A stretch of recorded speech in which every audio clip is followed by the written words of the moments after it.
ज्या इन्व्हेस्टरला थोडं मार्केटबद्दल अवेअरनेस असते किंवा म्युच्युअल फंडमध्ये बऱ्यापैकी माहिती असते किंवा सोशल मीडियावरती गुगलवरती ते सर्च करतात आणि इन्व्हेस्टमेंट जर्नी सुरू करण्याच्या अगोदर मग त्यांच्यासमोर खूप मोठा प्रश्न उभा राहतो. डायरेक्ट प्लॅनमध्ये इन्व्हेस्टमेंट करावं की ग्रोथ प्लॅनमध्ये इन्व्हेस्टमेंट करावं, आणि मग तिथं ते थोडीशी बारकाई त्यांना कशी मागायला पडते हे आपण आता थोडक्यात या पुढच्या व्हिडिओमध्ये पाहू. डायरेक्ट प्लॅनमध्ये आणि ग्रोथ प्लॅनमध्ये फक्त काही पैशांचा डिफरन्स असतो.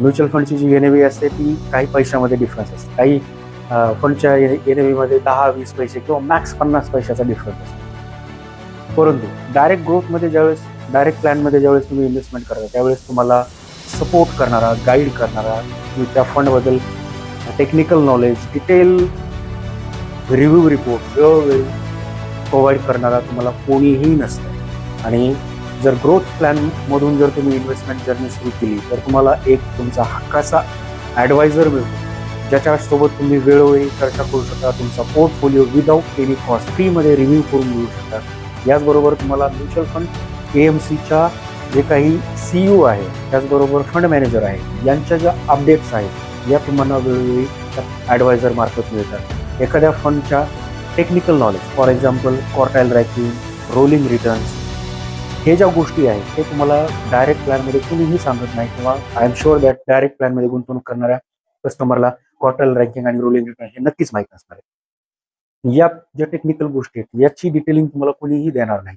त्यासोबतच तो फंड मॅनेजर आणि तो किती स्कीम हँडल करतोय, त्याचा एक्सपिरियन्स किती आहे, तो त्याचा आजवर त्यांनी किती म्युच्युअल फंडमध्ये कशा प्रकारे परफॉर्म केलेला आहे, ह्याची जी हिस्ट्री ती तुम्हाला कुणीही देणार नाही. बेसिक जे इन्फॉर्मेशन आहे, एनएव्ही, इन्सेप्शन डेट, परफॉर्मन्स, हे तुम्हाला सगळीकडे मिळेल.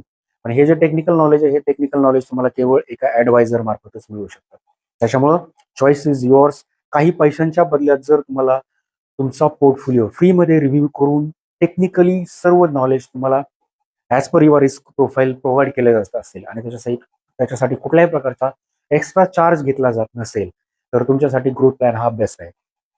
आणि असंही डायरेक्ट प्लॅनमध्ये ज्यावेळेस तुम्ही विड्रॉल करता त्याच्यावरती ट्रान्झॅक्शन चार्जेस जवळपास 2.5% पर्यंत प्लस त्याच्यावर जीएसटी असते. त्याच्यामुळं तुम्ही इकडं 10-20 पैशाचा विचार करून तिकडे जर तुम्ही 2.5% प्लस जीएसटी जर 18% घालवत असेल तर याच्यामध्ये तुमचा कुठं फायदा आहे आणि कुठं लॉस आहे याचं कॅल्क्युलेशन तुम्ही नक्की करा. आणि जे न्यू इन्व्हेस्टर आहे, ज्यांना कुठल्याही प्रकारची याच्याबद्दल जास्त माहिती नाही, त्यांच्यासाठी मी तर हाच सजेस्ट करेल की तुमच्यासाठी ग्रोथ प्लॅटफॉर्म हा सगळ्यात बेस्ट आहे. अधिक माहितीसाठी आम्हाला नक्की कॉल करा.